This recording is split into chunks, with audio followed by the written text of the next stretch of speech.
Olá, amigos! Estamos começando o 9º episódio do Descomplicando a Lição do 4º trimestre de 2024. Estamos andando bem rápido nesse trimestre. É impressionante como o tempo está passando de uma forma muito rápida, não é verdade? Nós estamos estudando nesse trimestre o Evangelho de João, que está sendo uma bênção entender como João trata do assunto da messianidade de Jesus de uma forma tão brilhante e tão didática, que está esclarecendo muitas coisas, muitos pontos de vista até agora que pareciam obscuros, quero supor que estejam mais claros para todos. Então vamos à lição dessa semana, que é um assunto importante. Nós vamos tratar sobre vários conceitos que estão na Bíblia e que passam, não diria batidos, mas mal interpretados muitas vezes, porque o esclarecimento sobre esses assuntos às vezes não é tão patente. Nós estamos, nesta semana, vendo sobre a fonte da vida. E antes de nós entrarmos na lição propriamente dita, aqueles avisos como de sempre, não é? Não esqueçam de dar o seu like.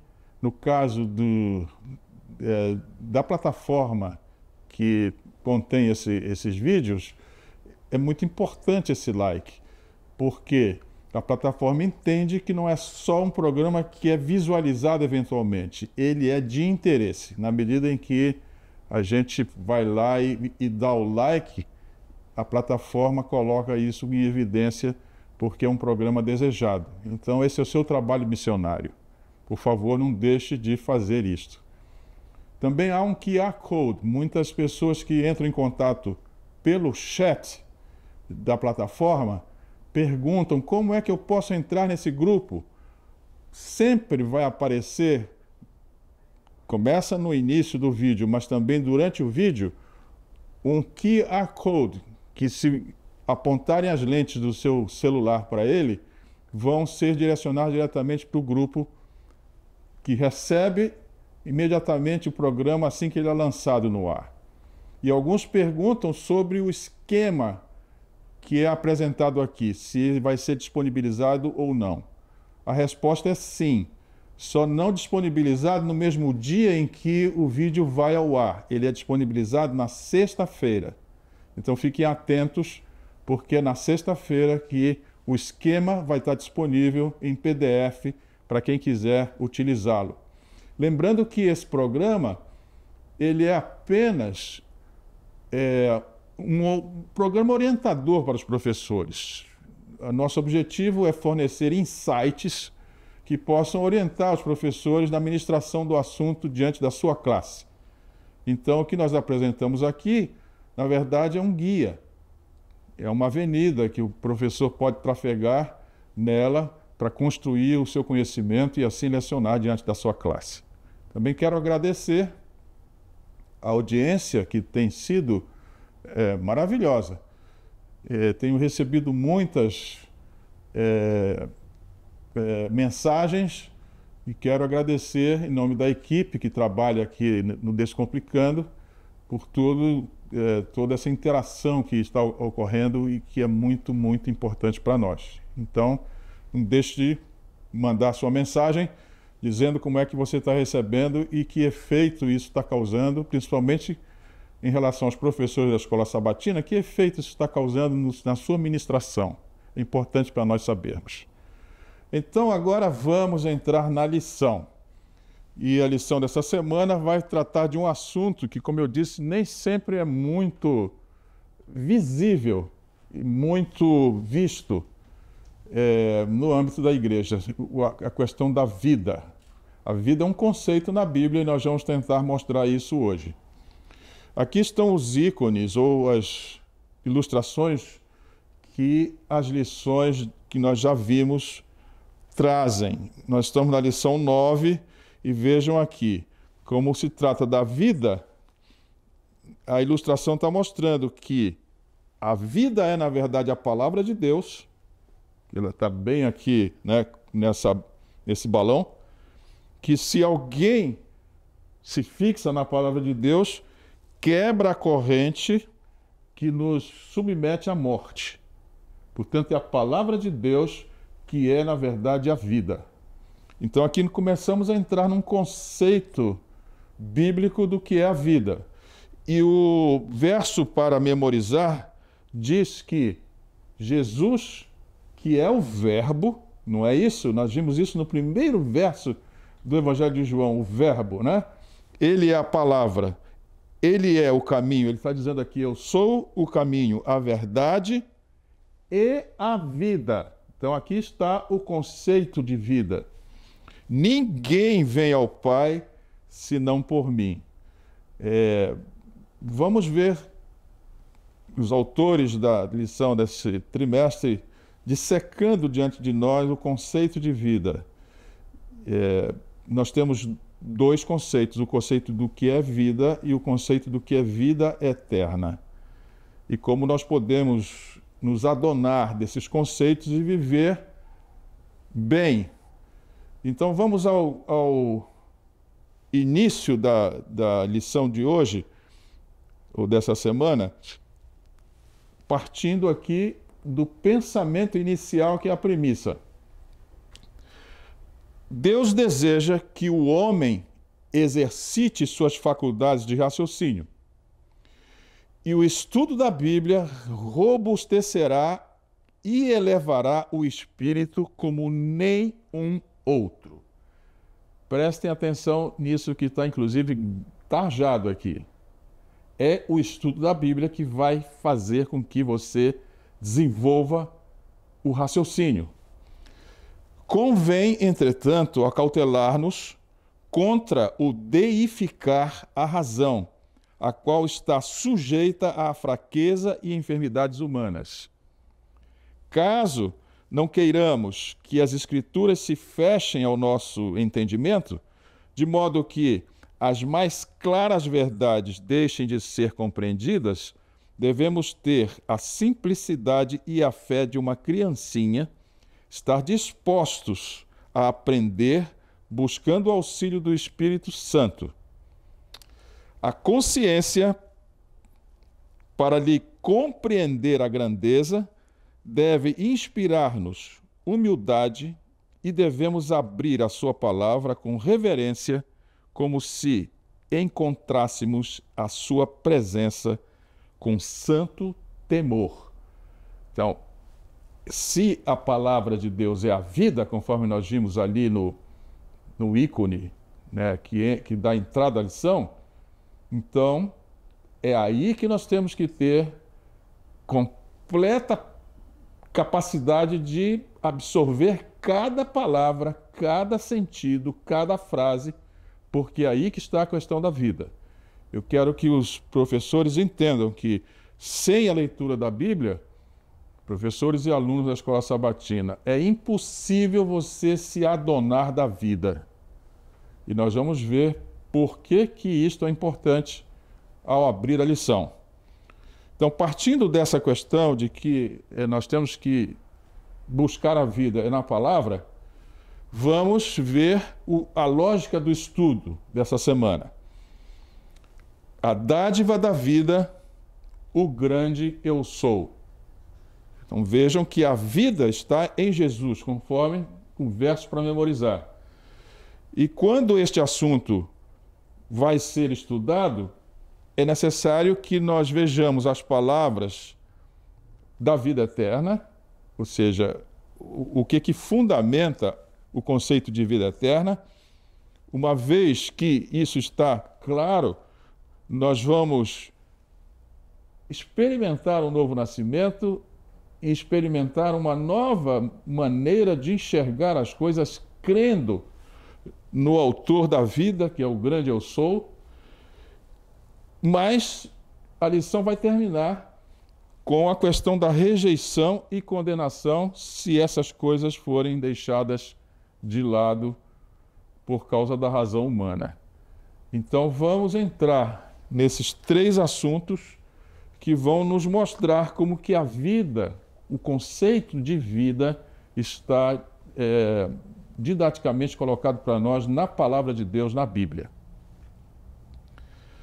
Então, chamando a atenção para que os professores devem dar uma olhada com bastante atenção no comentário para professores.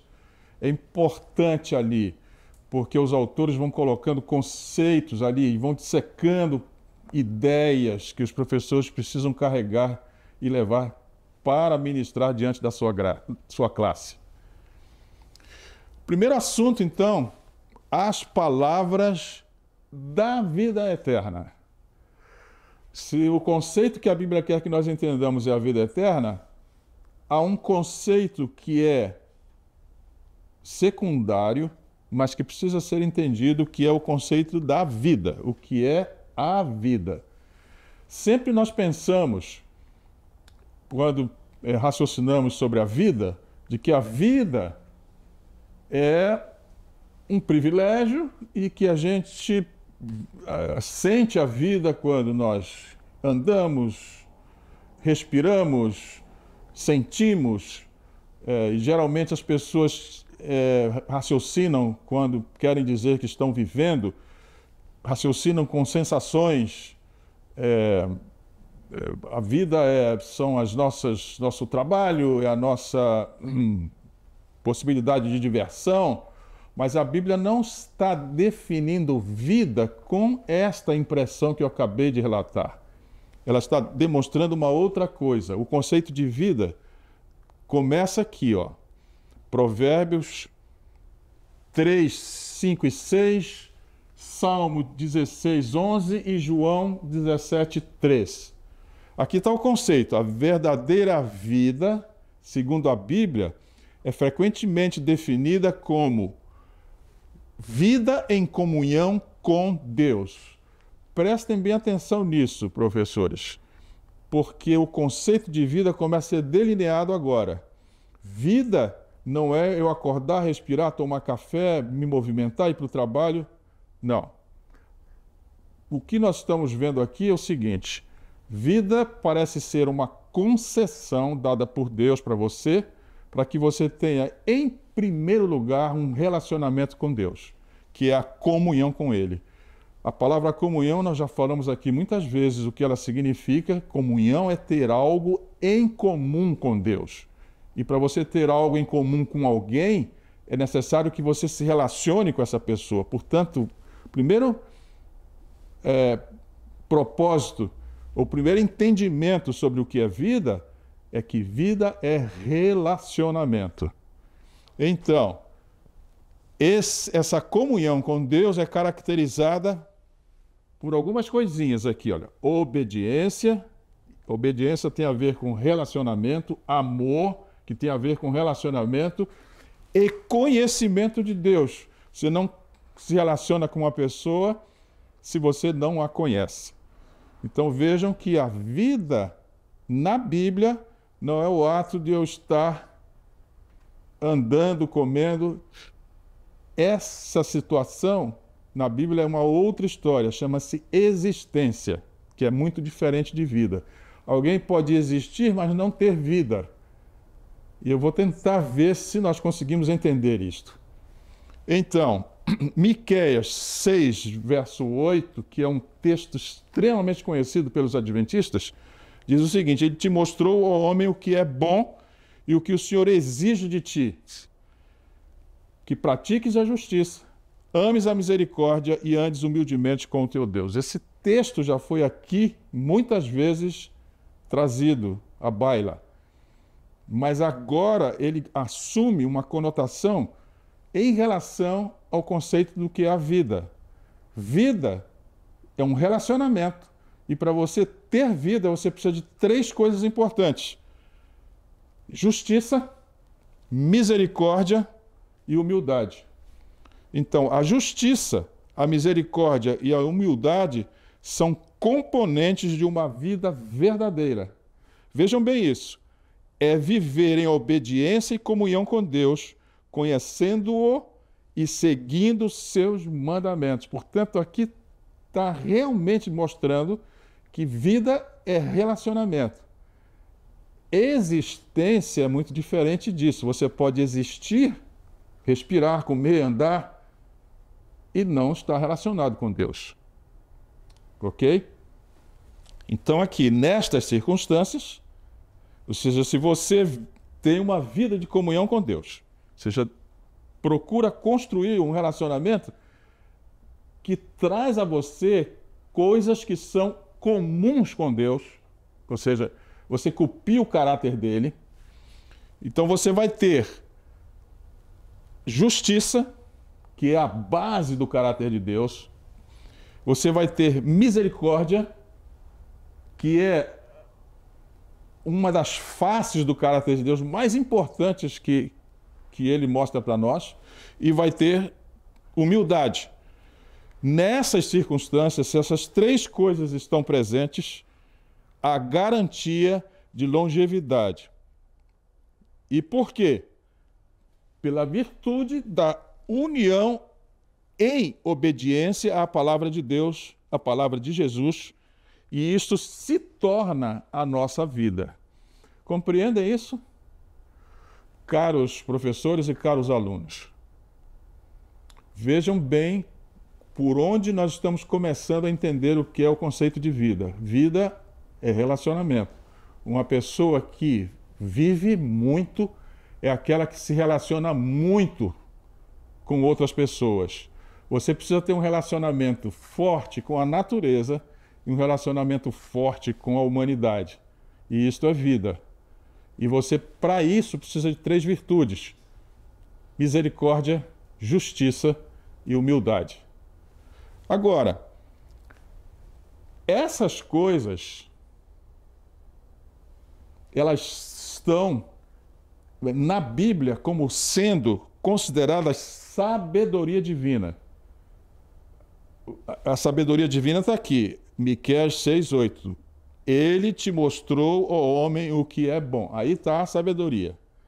Então, essas três virtudes, que são virtudes, diria, capitais, sem as quais você não consegue nada, porque você não se relacionará com ninguém se não tiver essas três virtudes. Essas três virtudes são chamadas sabedoria de Deus. Elas estão no ambiente agora de pecado em contraposição com o que nós chamamos de razão humana. A razão humana é muito diferente disso. Não há justiça. Os irmãos estão vendo aí como que é o nosso mundo sem justiça. Não há misericórdia. As pessoas estão trabalhando para suplantar sempre outras pessoas. E não há humildade alguma. Quanto mais orgulho, quanto mais prestígio, quanto mais autoridade, melhor. É justamente o oposto da vontade de Deus, da sabedoria de Deus. Então, olha só, vamos aqui ver Deus mais de perto. A vida estava em Jesus. E Jesus se relacionava com todos, não é verdade? Então, as histórias aí, Nicodemos, a mulher samaritana, os fenícios, todos, ele se relacionava com todos. Pelo fato de que Cristo possui vida em si mesmo, ele pode dar a vida a quem quiser. Essa frase aqui, ela está exatamente explicando essa oposição entre sabedoria divina e razão humana. A razão humana é o contrário da sabedoria de Deus. Então nós estamos aqui vendo que há uma diferença entre a razão humana e a sabedoria de Deus. E essa frase que está aqui, pelo fato de Cristo possuir vida em si, ou seja, Cristo é o único ente da humanidade, porque ele se torna um homem, não é verdade? Que tem em si essas três virtudes. Os homens não têm: justiça, misericórdia e humildade. É Cristo quem as tem. E por conta disso ele pode compartilhar isso conosco. É o único que pode dar a vida a quem quiser. Entendam bem isto. Nenhum homem possui essas virtudes. É Cristo quem as possui. E por isso ele pode dar a quem quiser. No Evangelho de João, a ideia de vida está ligada à vida eterna, porque desde que o pecado entrou no mundo, nós passamos a ser mortais. Então, vida, no Evangelho de João, está ligada à vida eterna que está no futuro. E o texto, então, está dizendo aqui que essa ideia é uma promessa que consolida o processo de salvação nossa. A nossa salvação, ela vai ter um final, que é nós recebermos a virtude da vida eterna, que vamos ver na próxima tela do que se trata. Nós estamos aqui tratando só do conceito de vida. Na próxima tela vamos tratar da vida eterna. Mas quero que venham comigo aqui, olha. Aquele que concedeu vida na criação, o que é vida? Relacionamento. Aquele que concedeu vida na criação é o mesmo que traz salvação e vida eterna ao mundo perdido. Eu quero que os professores lembrem de um fato. Quando Adão estava ali, um boneco inerte, a Bíblia lá em Gênesis diz que Deus sopra nele o fôlego da vida. Muita gente pensa que isto é só o fato de Adão começar a respirar. Não, ele sopra essas virtudes. Como assim soprou virtudes? Jesus repetiu essa mesma maneira de impartir virtudes sobre os discípulos antes de ele assuntar ao céu. Ele sopra sobre os discípulos, lembram disso? E os discípulos voltam para Jerusalém e a primeira coisa que eles fazem é uma reunião e retiram todas as diferenças que haviam entre eles. Vejam o que é isso: justiça, misericórdia e humildade. Então, Jesus é a pessoa que pode colocar isso no homem. E a última frase que está aqui é a razão humana. Por que é diferente a sabedoria de Deus da razão humana? E aqui está a razão, olha. A razão humana não pode ser um guia. E por que não? O homem não tem vida em si, ele não tem essas virtudes em si. Os irmãos agora já sabem o que é vida. É possuir essas três virtudes que vão te proporcionar relacionamento. Então, o homem, a razão humana, não tem vida em si. E ainda tem um agravante. A degradação gradual incapacita a mente para manter estabilidade. Logo, a verdade vai sendo alterada e degradada. Vejam bem isso aqui. Caros professores, estamos diante aqui de uma verdade que é absolutamente lúcida. Não dá para acreditar, para tomar a razão humana como nosso ponto de apoio, porque ao longo da sua existência, a mente vai se degradando. Portanto, se essas virtudes foram colocadas em algum momento, se não forem sustentadas por Deus, o nosso envelhecimento vai piorando tudo isso. Por isso não há como ter apoio na razão humana. Os irmãos estão entendendo essa história? É preciso que alguém sustente essas virtudes. E o único que tem isto é Cristo, nosso modelo. Então, vimos até agora o conceito de vida, mas os autores querem aumentar a nossa capacidade cognitiva em relação à vida. Eles agora vão tratar do que é vida eterna, que é muito diferente desta vida que nós vimos até agora. Até agora o conceito de vida é relacionamento, que é mantido por causa daquelas três virtudes que nós vimos ali: misericórdia, justiça e humildade. A vida eterna, Jesus diz que ele é o pão da vida. Então vejam bem, a vida de Jesus, a morte dele e a ressurreição dele são a fonte da nossa salvação. Essas três coisas aqui, que fazem de Jesus o pão da vida, a própria vida dele, como ele viveu entre nós, a morte dele e a ressurreição, que são atos extremos de relacionamento, nunca o céu ou Deus se relacionou tanto com a humanidade como através dos grandes sacrifícios de Jesus. Esse sacrifício de ele ter vindo, vivido conosco, morrido e ressuscitado, isto é o pão da vida. Entendam isto: relacionamento.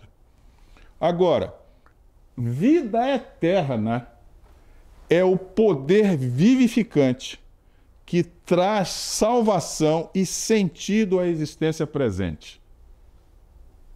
Ou seja, aqui estão dois conceitos importantes: o conceito de vida, que é relacionamento. Vida eterna, portanto, é um relacionamento que não se deteriora. Entendam isso. Vida eterna é relacionamento que não deteriora, que não se decompõe, não se degrada. E quando nós estamos nessa situação de um relacionamento que não se degrada, nós estamos salvos. Por quê? Porque a razão humana é muito diferente disso. O pecado é muito diferente disso. O pecado quebra relacionamentos. E o primeiro relacionamento que o pecado quebrou foi o relacionamento com o próprio Deus. E quebrou o relacionamento com todos os homens. A primeira demonstração disto está em Caim versus Abel. Caim matou Abel.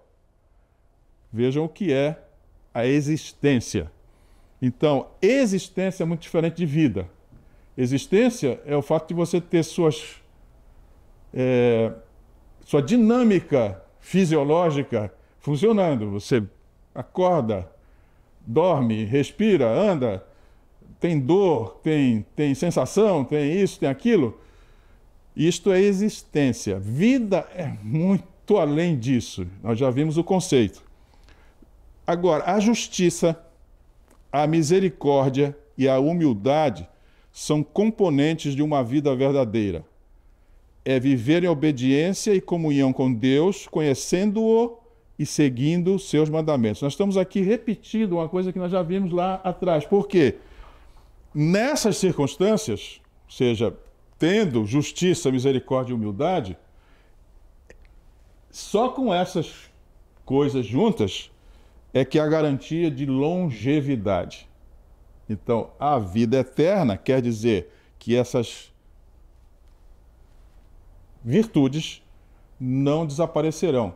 Lembrem que na lâmina anterior, por causa da degradação gradual da existência humana, nós vamos envelhecendo, esses conceitos que às vezes estão bons na juventude, vão deteriorando na velhice. A vida eterna mantém isso tudo sempre intacto. E Deus nos deu faculdade de raciocínio. Ele nos deu um mapa. Esse mapa chama-se Jesus, que nos indica o caminho da vida eterna. Eu espero, professores, que os autores da lição estejam sendo didáticos o suficiente para nós irmos entendendo. Vida e existência são duas coisas diferentes. Vida é relacionamento. Existência é manutenção de suas atividades fisiológicas. Vida eterna é a manutenção dos relacionamentos e das virtudes necessárias para sempre. Essa é a promessa que a salvação traz para nós outros. Agora, ter um relacionamento salvífico com Deus é possuir virtudes que podem reivindicar a promessa da ressurreição. Agora, João e os autores da lição estão mostrando para a gente o seguinte: você está falando de vida eterna, mas nós somos mortais. Como é que eu, na igreja, consigo pôr a mão nesse conceito de vida eterna? E a questão está sendo aqui exatamente mostrada, porque nós vamos olhar a Jesus como nosso modelo, vamos tentar copiar isso, porque ele não se degrada. Esse modelo, ele não envelhece. Quem envelhece somos nós. Na medida que o tempo vai passando, apesar de nós termos problemas com o envelhecimento, o modelo vai nos manter com as virtudes. E se nós estamos vivendo assim, a promessa é que nós vamos ressuscitar. E quero que vocês entendam lendo comigo isso aqui. Olha, um relacionamento salvífico com Deus, evidenciado por uma vida de justiça, misericórdia e humildade, é fundamental para a promessa da ressurreição. Aqui está o fundamento. Quem vai ressuscitar?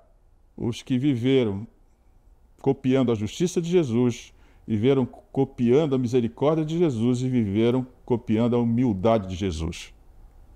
Ficou claro isso? Então, venham aqui comigo em mais uma frase. Justiça, misericórdia e humildade são evidências de uma fé viva.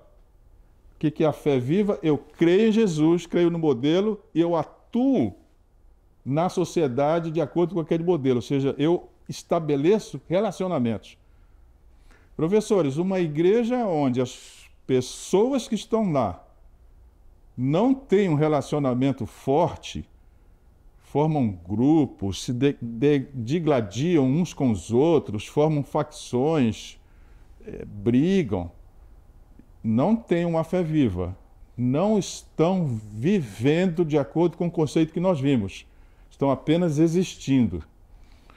E olhem só, se está acontecendo isto, então a ressurreição prometida está comprometida. Venham comigo aqui, olha. A ressurreição é uma promessa para aqueles que têm fé em Cristo e vivem de acordo com seus ensinamentos, como mencionado em João 5, 28 a 29, que diz: aqueles que fizeram o bem ressuscitarão para a vida. Vejam bem do que nós estamos falando. Relacionamentos. Vejam bem, isso precisa ser praticado na sua igreja, precisa ser praticado na sua vida diária. Isso tudo começa em casa. Às vezes o nosso relacionamento em casa é muito ruim. E de modo geral a gente parece que, por ter muita proximidade com as pessoas que estão vivendo sob o mesmo teto, não se dá conta de que às vezes o nosso relacionamento é ruim. Isso não quer dizer, professores, que todo mundo faça isso que eu estou dizendo, mas a maioria das pessoas faz isso. Eu espero que os adventistas tenham um lar onde relacionamentos estejam bem plantados. Então, a Bíblia ensina que a fé em Cristo, confirmada por uma vida transformada, a vida transformada é essa: você sai de um sistema de competição, onde você está sempre competindo com alguém, para um sistema de cooperação, onde você está se relacionando com alguém. Essa é a vida transformada.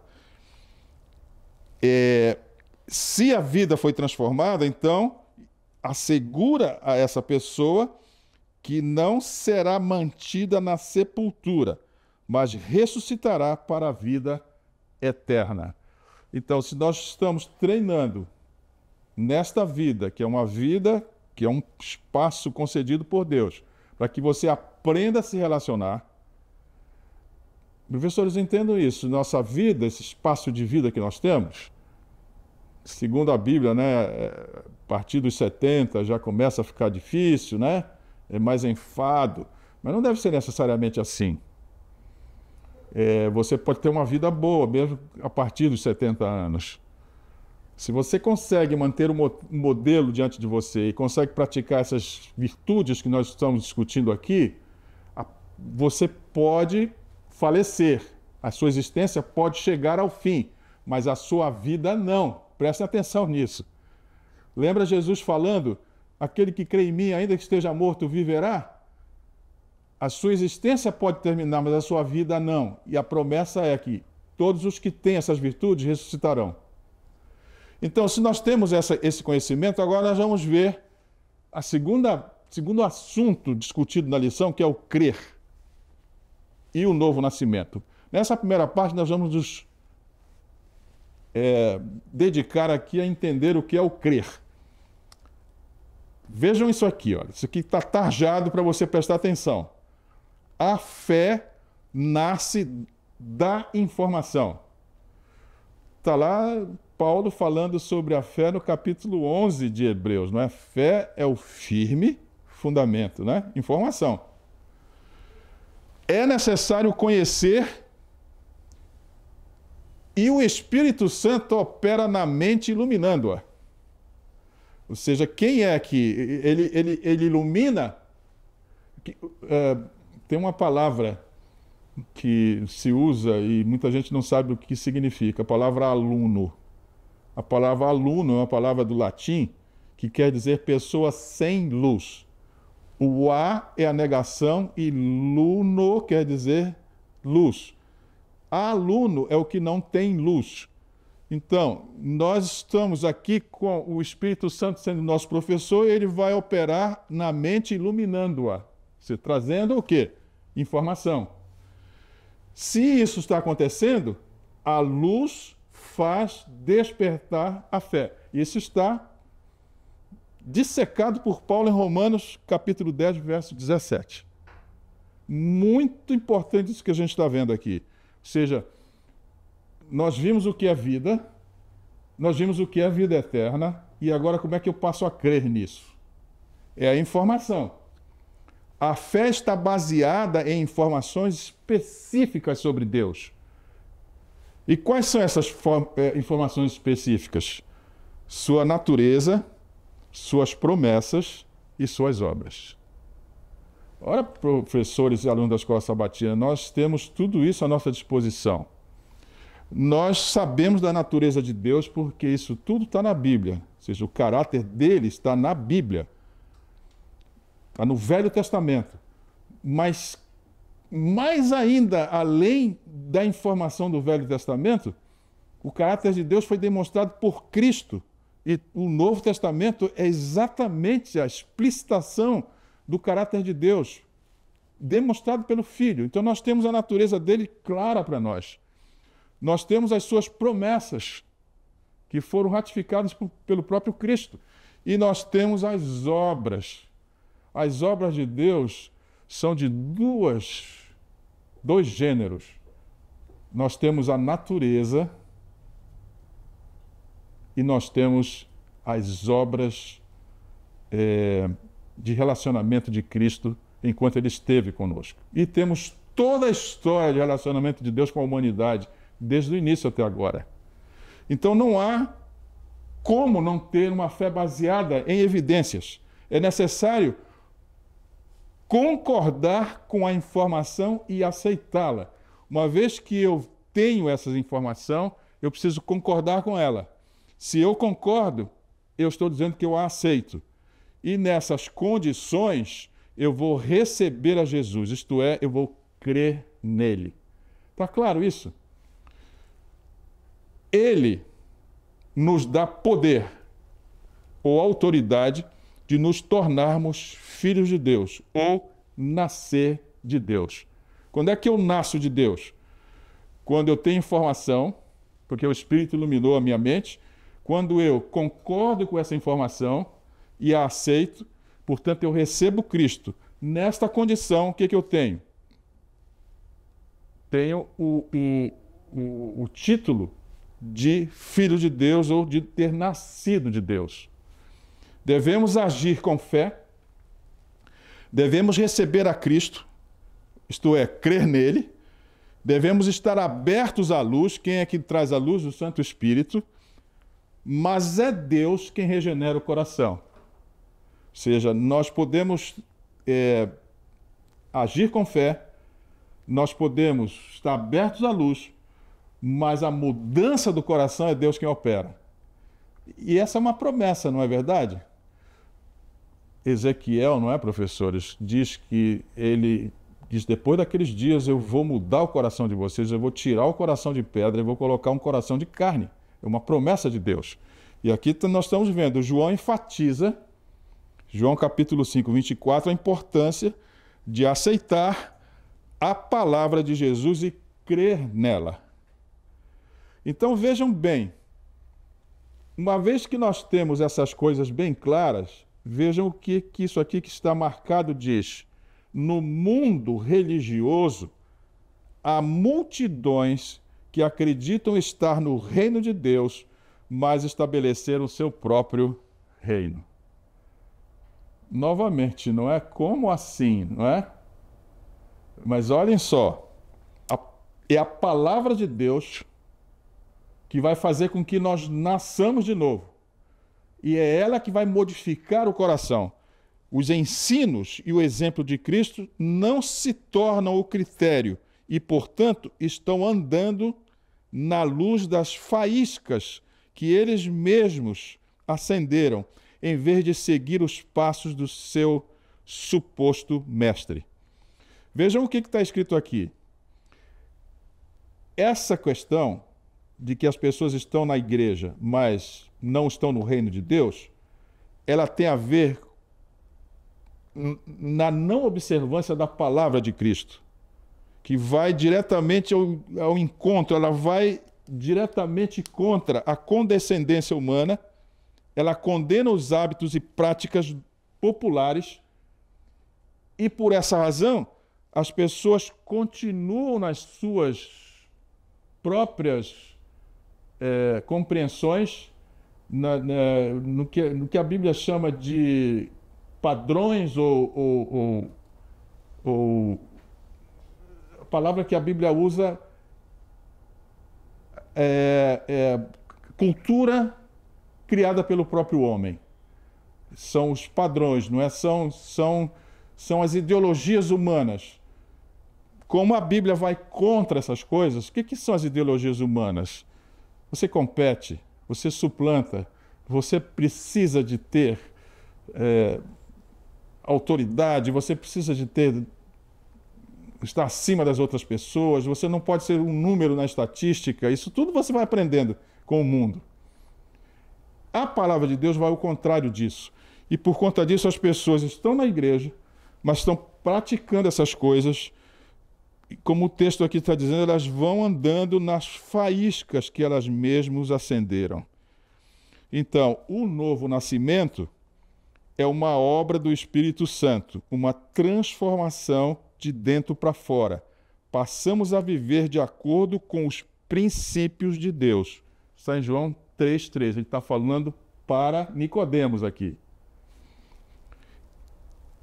Em Efésios 4, 22 a 24, nós lemos: quanto à antiga maneira de viver, vocês foram ensinados a despir-se do velho homem, que se corrompe por desejos enganosos, a serem renovados no modo de pensar e a revestir-se do novo homem, criado para ser semelhante a Deus em justiça, em santidade, provenientes da verdade. Então vejam bem o apóstolo Paulo aqui ratificando que é Deus quem muda, que regenera o coração, mas essa regeneração vem pela informação, vem pela iluminação do Santo Espírito. Estas informações e esta iluminação da mente vai provocar um sentimento de mudança. E nessa condição você vai diante de Deus e diz: Senhor, não quero continuar desse jeito. E quando você pede isso para Deus, Ele promete que Ele muda você. E você então é transformado de acordo com o texto que nós lemos aqui. Então, uma vez entendendo o que é o crer, porque é o crer que determina se eu vou mudar ou não, eu vou para o novo nascimento. E o que é o novo nascimento? O novo nascimento, conforme descrito na Bíblia, implica uma transformação profunda e espiritual que resulta em uma vida com um novo propósito. Esse é o novo nascimento. Uma vida com um novo propósito.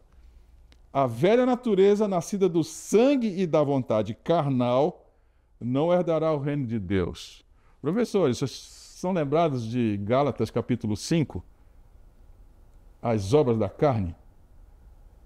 Adultério, prostituição, lascívia, roubo. Dá uma lista de coisas enormes. Isso são as obras da carne. E o novo nascimento implica que essa velha natureza que está voltada para essas coisas vai desaparecer. Por quê? Porque lá em Gálatas está dito que Essas coisas serão a condenação de quem as pratica. E o texto está dizendo aqui que não herdarão o reino de Deus. As tendências herdadas, vejam bem, professores, as tendências herdadas ou adquiridas, os hábitos mundanos precisam ser abandonados. Meus caros, aqui está a questão. Viram que é vida, viram que é vida eterna, viram que é crer, e agora precisam nascer de novo. E não há como nascer de novo se você não abandona a velha vida. Então, venham comigo aqui, olha. O novo nascimento consiste em ter novos motivos, novos gostos, novas tendências. Toda aquela lista que está em Gálatas capítulo 5, que são as obras da carne, elas são trocadas por novas coisas.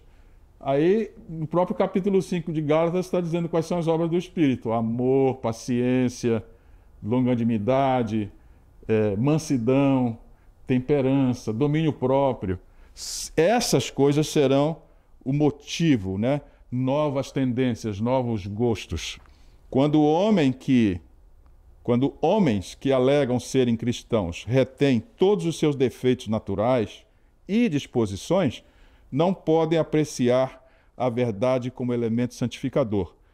Não nasceram de novo.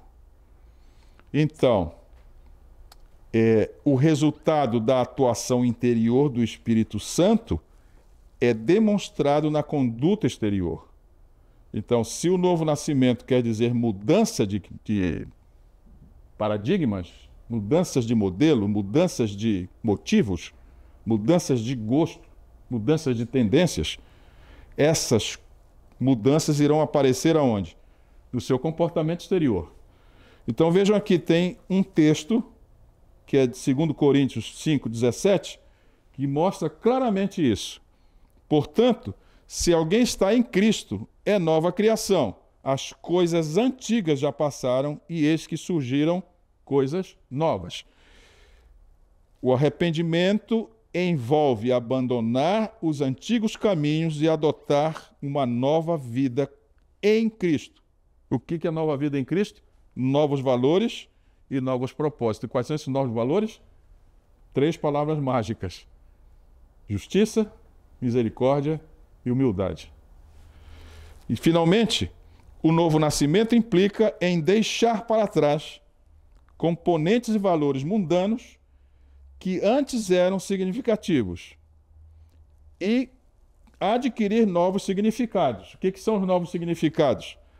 A vida agora é vivida buscando a justiça, buscando a misericórdia, buscando a humildade conforme os ensinamentos de Deus. Ficou claro isso, professores? Isso a sua classe precisa assimilar. Esse é o novo nascimento. Nós vamos viver uma vida agora com essas 3 virtudes. Os autores da lição vão terminar o assunto falando de rejeição e condenação. Então, quero lhes mostrar que é possível que, estando na igreja, nós podemos rejeitar tudo isso. Os líderes judaicos da época de Cristo rejeitaram tudo isso. Preferiram ficar nas tradições humanas, que nós já vimos o que são. A razão humana, ela é muito diferente da proposta de vida de Deus.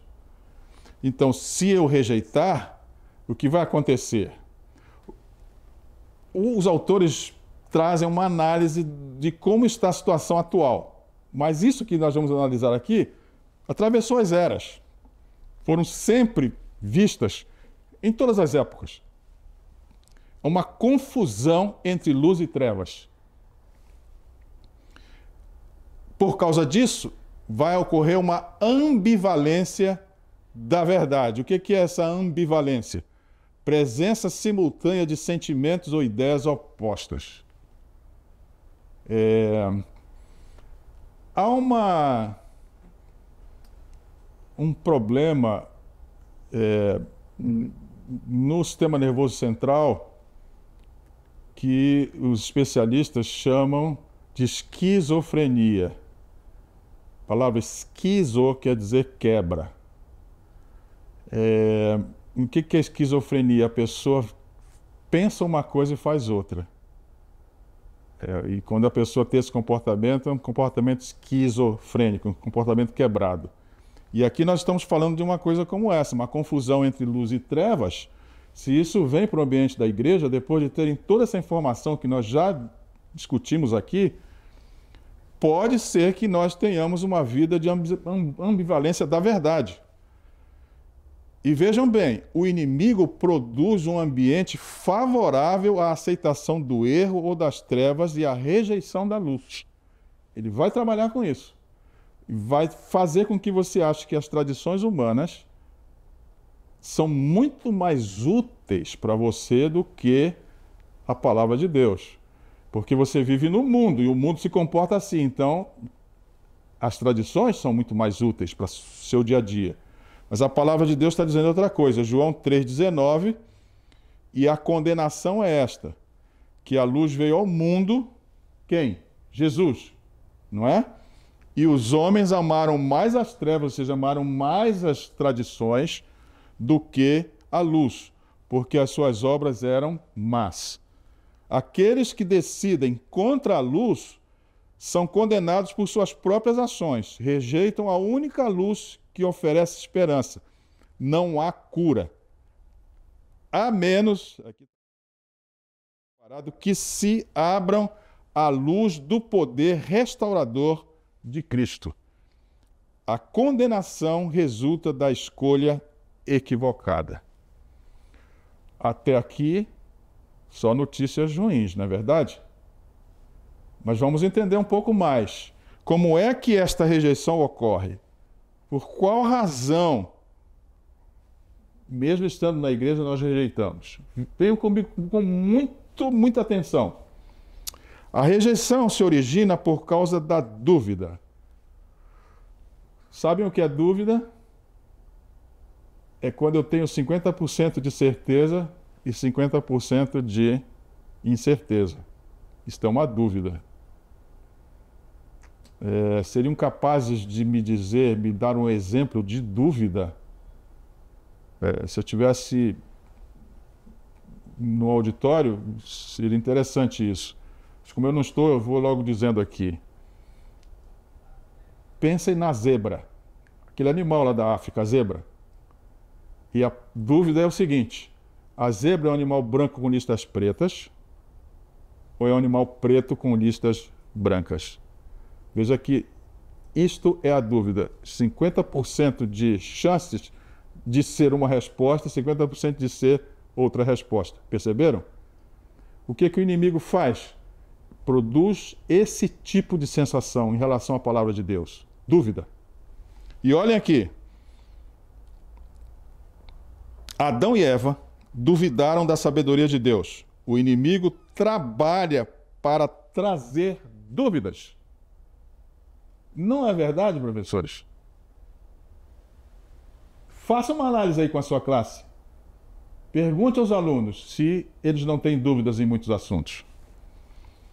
A melhor maneira de duvidar é atacar o caráter de alguém. O inimigo agiu assim no céu, agiu no Éden e age na igreja ao longo das eras. Ele vai atacando o caráter das pessoas. E isso é muito comum, não é, professores? Tirando fora a questão com Deus diretamente, mas o seu relacionamento com pessoas, quando alguém começa a atacar o caráter de uma pessoa, ele gera dúvidas, e você passa a ter dúvidas em relação àquela pessoa.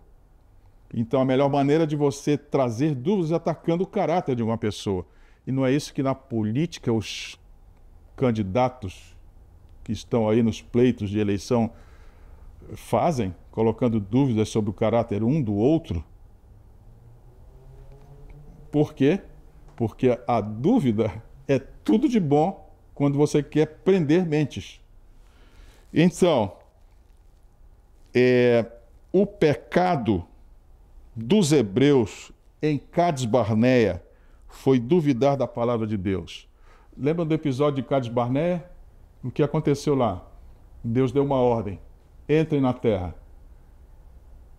E aí os líderes israelitas disseram: não, temos que primeiro ver como é que nós vamos entrar assim. Fizeram lá um grupo de espias, lembram? Foram, viram a terra, voltaram com um relatório. Somente 2 dos espias que foram, Josué e Caleb, não vinham com o mesmo relatório, mas o senso comum, a tradição, a razão humana, nesse caso aqui de Cades Barneia, se interpôs literalmente em relação à palavra de Deus. O que aconteceu? 40 anos no deserto. Vejam o perigo que é duvidar da palavra de Deus. Então, o pecado dos hebreus espirituais, que somos nós hoje, é acreditar, ou melhor, aceitar o pensamento humanista, atribuindo senescência, ou seja, envelhecimento, à palavra de Deus, que é o que a ciência moderna tenta fazer com a palavra de Deus. Eu não estou aqui fazendo apologia contra a ciência, não é isso. Mas há muita coisa que é dito pela ciência que contraria a palavra de Deus, e as pessoas são tendenciosas em acreditar muito mais no que dizem os homens do que o que diz a palavra de Deus. Vejam quais são as razões da rejeição. Dúvida.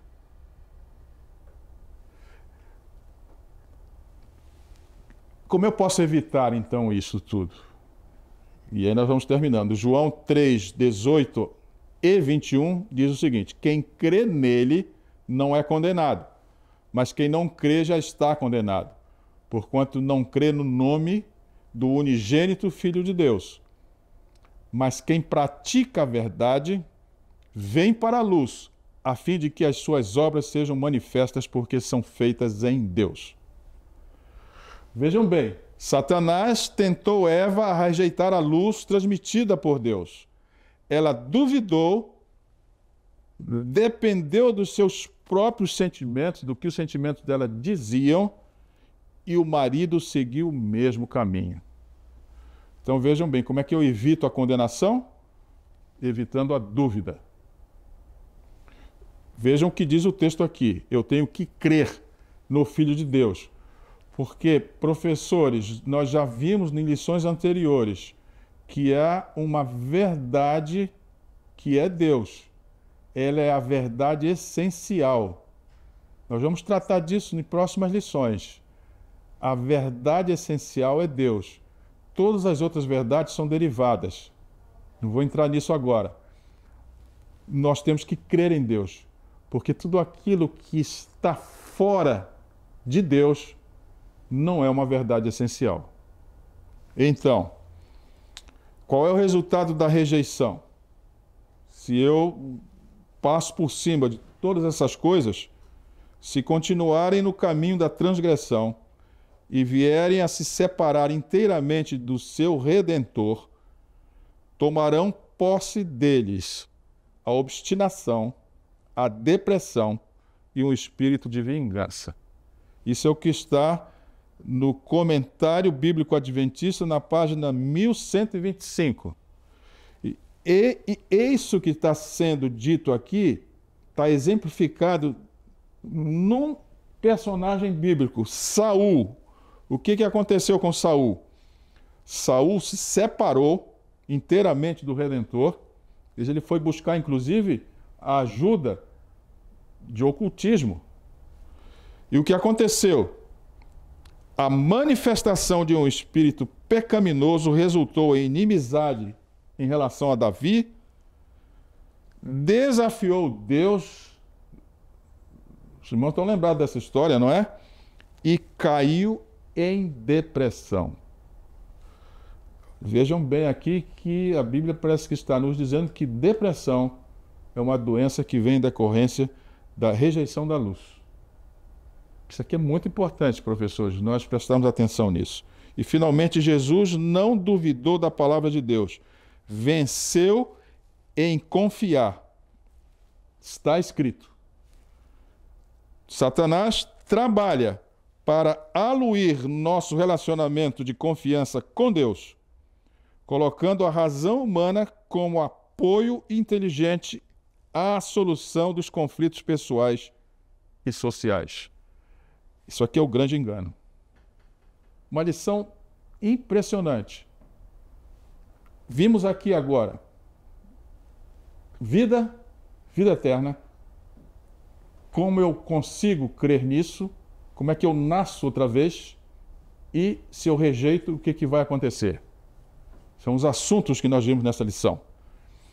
Vamos então ver a interligação do tema semanal com os temas diários.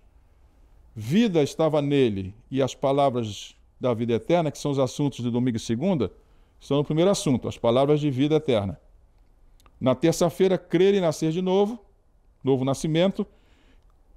Os assuntos de quarta, rejeitando a fonte da vida. E na quinta, condenação, está no terceiro assunto, rejeição e condenação. Essa foi a lição da semana, a lição número 9. Então vamos à aterrissagem. Os irmãos já sabem que a aterrissagem é a conclusão da lição, né? Na premissa a gente alça voo, faz o voo e agora vamos aterrissar. Ou seja, vamos ver o que nós aprendemos. Vejam bem isso aqui, professores. É um assunto, um trecho tirado do livro Parábolas de Jesus, na página 15. Assim, nos lares de professos cristãos, são educados muito jovens, de modo a se tornarem incrédulos. Olha só, onde que a incredulidade é colocada nos jovens? No lar. Agora vejam o que diz o livro. E os pais perguntam por que os filhos possuem tão pouco interesse no Evangelho e estão tão prontos para duvidar da verdade da Bíblia. Qual é a resposta? Admiram-se de que seja tão difícil alcançá-los com influências morais e religiosas. Não veem que seu próprio exemplo endureceu o coração dos filhos. A boa semente não acha lugar para se enraizar e Satanás a arranca. Então vejam bem, onde é que a dúvida aparece na mente da gente? No lar. Professores, estou aqui concluindo essa lição de uma forma impressionantemente profunda. Sua casa, é lá que o negócio começa, é lá que tudo começa.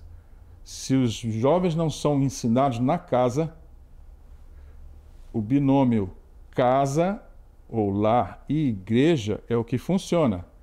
Em casa são colocados os princípios. Na igreja, esses princípios são estudados e desenvolvidos, porque estamos em sociedade. É na casa. Com essa aterrissagem ou esse aprendizado muito claro aqui diante de nós, vamos à lição numa frase, né? Eu sou o caminho, a verdade e a vida. O modelo, Jesus. Geralmente nós não lidamos bem com isso. Nós não olhamos esse modelo. Eu aconselho professores que gastem tempo estudando um pouco sobre a vida do seu mestre. Com isso, podemos ir para a aplicação da lição e vamos ler juntos essa aplicação. Qual é a ligação entre ler a palavra de Deus e realmente compreendê-la? Reflita sobre a seguinte afirmação e dê sua resposta. A Bíblia é a voz de Deus a nos falar, exatamente como se pudéssemos ouvi-lo com os nossos ouvidos. A palavra do Deus vivo não é meramente escrita, mas falada. A leitura e contemplação das Escrituras seria considerada uma audiência com o Altíssimo. Caros professores, depois de termos passado aí por uma lição que mostra, discute, né, o que é a vida, como nós podemos nos apoderar dela e viver vimos que vida e existência são coisas separadas, né? Diferentes. Eu posso existir, mas posso não estar vivo, né? Porque vida é relacionamento. E aqui, nessa aplicação, nós estamos vendo como é que eu posso chegar próximo a Deus e ter vida enquanto existo. É muito importante isso tudo. Isso é um trabalho que o Espírito vai fazer conosco. Conforme nós vimos ali, ele é o que nos ilumina a mente, para que nós possamos nos adonar de toda a virtude necessária à vida. Eu lhes convido para uma oração. Vamos orar. Senhor, nosso Deus e nosso Pai, tivemos um assunto tão importante hoje, Senhor. E o nosso coração se enche de alegria, mas ao mesmo tempo um senso de responsabilidade também desce sobre nós. Suplicamos, bom Deus, que o Santo Espírito não cesse de trabalhar conosco e que a iluminação que vem através do trabalho do Espírito possa nos iluminar a vida toda, iluminar a mente, a alma e o corpo, e que o Espírito não cesse até que tenha terminado a sua obra conosco. Esse é o nosso pedido, meu Deus, em nome de Jesus. Amém. Caros alunos e professores de Escola Sabatina, terminamos a lição número 9. Estamos celeremente caminhando para o final do trimestre, não é verdade? E o ano está acabando. Logo mais eu vou estar desejando aqui um Feliz Natal para todos. Mas, por enquanto, os convido para o próximo episódio do Descomplicando a Lição, na próxima semana. O assunto é absolutamente envolvente. Não perca, porque a sua missão, professor, é descomplicar a lição. Então, os encontro no próximo episódio. Até lá!